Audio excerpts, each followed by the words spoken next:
Hello friends, स्वागत है आप सभी का आपके अपने YouTube channel education teach Ashok में। तो देखिए फ्रेंड्स, आज का वीडियो जो है ये आप लोगों के लिए काफ़ी ज़्यादा इंपॉर्टेंट रहने वाला है, क्योंकि फ्रेंड्स आप लोगों को बता दें कि कल के कैबिनेट की बैठक में जो है 8वें वेतनमान आयोग को जो है मंजूरी मिल चुकी है।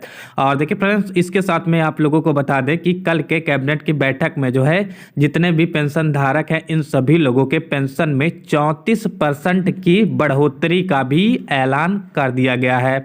तो आइए फ्रेंड्स, आप लोगों को बता देते हैं कि आप लोगों का ये जो पेंशन है ये किस प्रकार से बढ़ेगा। उसके बाद फ्रेंड्स आप लोगों को ये भी बताएंगे कि आप लोगों के पेंशन में जो 34% की बढ़ोतरी की जाएगी ये जो है ये किस प्रकार से की जाएगी, आप लोगों को जो है उदाहरण सहित आज के इस वीडियो में बताएंगे।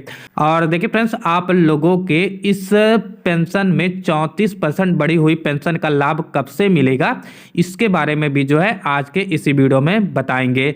लेकिन फ्रेंड्स आप लोगों से रिक्वेस्ट है कि अगर आप लोग इस चैनल पर पहली बार विजिट कर रहे हैं तो चैनल को सब्सक्राइब करने के बाद बेल आइकन को प्रेस कर दीजिएगा और वीडियो देखने के बाद जो है वीडियो को लाइक और शेयर कर दीजिएगा। फिर चलिए वीडियो शुरू करते हैं। तो देखिए फ्रेंड्स, आप लोग जो है इस न्यूज़पेपर आर्टिकल के माध्यम से जो है इस चीज़ को समझिएगा। तो देखिए फ्रेंड्स, आप लोग स्क्रीन पर भी देख सकते हैं कि कल के जो है कैबिनेट की बैठक में जो भी सरकारी सैलरी है इसमें 38% और जो भी पेंशन धारक हैं इन लोगों के पेंशन में 34% की बढ़ोतरी का ऐलान कर दिया गया है। और देखिए फ्रेंड्स, आइए जो है आप लोगों को इसके बारे में थोड़ा सा डीपली बता देते हैं कि आप लोगों को इस बढ़ी हुई पेंशन का लाभ कैसे मिलेगा। तो फ्रेंड्स आप लोग स्क्रीन पर भी देख सकते हैं कि 1.15 करोड़ केंद्रीय कर्मचारियों और पेंशनर को होगा फायदा। केंद्र सरकार ने आम बजट से पहले गुरुवार को सरकारी कर्मचारियों के हक में एक बड़ा फैसला लिया है। प्रधानमंत्री नरेंद्र मोदी की अध्यक्षता में हुई कैबिनेट बैठक में सरकार ने 8वें वेतन आयोग के गठन को मंजूरी दी है। इससे जो है 45 लाख केंद्रीय कर्मचारियों और 65 लाख पेंशनर्स यानी कि कुल 1.15 करोड़ लोगों को फायदा होगा। और देखिए फ्रेंड्स, फिर आगे बताया गया है कि 7वें वेतनमान आयोग का कार्यकाल 31 दिसंबर 2025 को खत्म होगा, तो 1 जनवरी 2026 से 8वें वेतन आयोग का कार्यकाल शुरू होगा।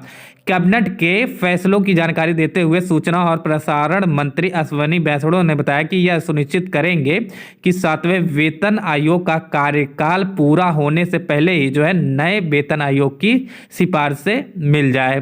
तो कुल मिलाकर फ्रेंड्स बात यह है कि जितने भी पेंशन धारक हैं इन सभी लोगों के पेंशन में जो है 34% की बढ़ोतरी का ऐलान कल के इस कैबिनेट बैठक में दे दिया गया है। तो आइए फ्रेंड्स आप लोगों को बता देते हैं कि आप लोगों के पेंशन में किस तरीके से बढ़ोतरी की जाएगी। तो फ्रेंड्स आप लोग स्क्रीन पर भी देख सकते हैं कि पेंशन की राशि में कैसे होगी बढ़ोतरी।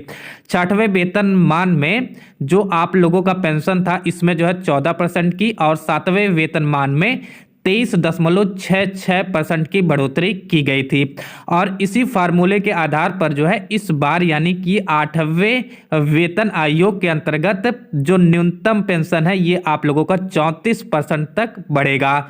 तो आइए फ्रेंड्स आप लोगों को जो है उदाहरण के माध्यम से बता देते हैं। जैसे कि फ्रेंड्स एक रिटायर्ड आयकर अधिकारी है और उनकी बेसिक सैलरी 80,000 रुपये प्रतिमाह थी और इस पर जो है उन्हें प्रतिमाह 40,000 रुपये पेंशन मिल रही है।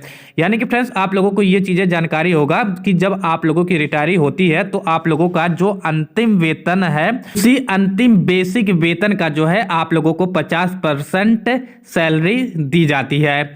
तो देखिए फ्रेंड्स आप लोग जो है इस उदाहरण के माध्यम से समझ सकते हैं कि एक रिटायर्ड आयकर अधिकारी है जिनकी अंतिम बेसिक सैलरी 80,000 रुपये थी और इस पर जो है उन्हें प्रतिमाह 40,000 रुपये पेंशन मिल रहा है। यानी कि अंतिम बेसिक 80,000 रुपये पर 34% की बढ़ोतरी यानी कि 27,200 रुपये बढ़ जाएगा। यानी अब बेसिक पेंशन बढ़कर 40,000 प्लस 27,200 रुपये यानी कि 67,200 रुपये हो जाएगा। तो देखिए फ्रेंड्स आप लोगों को जो है ये चीज़ें अच्छी तरीके से आप समझ में आ गई होगी। और देखिए फ्रेंड्स आप लोग जो है एक एग्जाम्पल के थ्रू और समझ सकते हैं कि एक चीफ कमिश्नर के पद से रिटायर अधिकारी का अंतिम बेसिक वेतन जो है ये 2.5 लाख रुपए था और उन्हें जो है इसका 50% यानी कि 1,25,000 इन्हें जो है पेंशन मिल रहा है। तो अब जो है 34% की बेसिक में न्यूनतम वृद्धि होने पर 85,000 रुपए इनके बढ़ेंगे। यानी कि वृद्धि की गणना अंतिम बेसिक के आधार पर की जाती है, भले पेंशन उससे 50% कम हो। यानी कि फ्रेंड्स कुल मिलाकर बात यह है कि जब आप लोगों की रिटायरी होती है तो आप लोगों का जो अंतिम बेसिक वेतन रहता है उसी का 50% आप लोगों को पेंशन मिलता है और वो जो आप लोगों को 50% पेंशन मिलता है और जो अंतिम बेसिक सैलरी आप लोगों की रहती है उसका 34% जो भी होगा, ये जो आप लोगों को पेंशन मिलता है 50%, इसको है आप लोगों का अंतिम बेसिक सैलरी जो है इसका 34% ऐड करके आप लोगों को टोटल पेंशन दिया जाएगा। तो होप आप लोगों को ये चीजें अच्छी तरीके से समझ में आ गया होगा कि आप लोगों के पेंशन में ये जो 34% की बढ़ोतरी की जाएगी इससे जो है आप लोगों का पेंशन कितना ज्यादा बढ़ जाएगा। तो आई होप फ्रेंड्स आप लोगों को जो है इसके बारे में बेहतर तरीके से जानकारी हो गया होगा कि आप जितने भी पेंशन धारक हैं आप लोगों के पेंशन में ये जो 34% की बढ़ोतरी की जाएगी इससे जो है आप लोगों का पेंशन काफ़ी ज़्यादा बढ़ जाएगा। और देखिए फ्रेंड्स ये जो बढ़ी हुई पेंशन का लाभ है ये आप लोगों को 1 जनवरी 2026 से मिलना स्टार्ट होगा, जैसा कि आप लोग इस न्यूज़पेपर आर्टिकल में भी देख सकते हैं। तो फ्रेंड्स आई होप आप लोगों को जो है ये सब कुछ अच्छी तरीके से समझ में आ गया होगा। फ्रेंड्स यहाँ पर जो है ये भी चीज़ें बोला गया है कि सरकार कोशिश कर रही है कि आप लोगों को इसी साल से यानी कि 2025 से ही जो है इसका लाभ दिया जाए। हालांकि फ्रेंड्स इस बात को लेकर जो है पूरी तरीके से सहमति भी बन चुकी है। यानी कि फ्रेंड्स ये जो आप लोगों के पेंशन में 34% की बढ़ोतरी की जा रही है इसका लाभ जो है आप लोगों को इस साल यानी कि 2025 से ही मिलना स्टार्ट हो जाएगा। तो आई होप फ्रेंड्स आप लोगों को ये वीडियो पसंद आया होगा। हालांकि फ्रेंड्स अगर इस वीडियो के संबंध में आप लोगों का कोई भी डाउट होगा तो आप लोग कमेंट बॉक्स में जरूर बताएगा। तो फ्रेंड्स फिर चलिए अगले वीडियो में मिलता है किसी नए टॉपिक के साथ, तब तक के लिए जय हिंद जय भारत।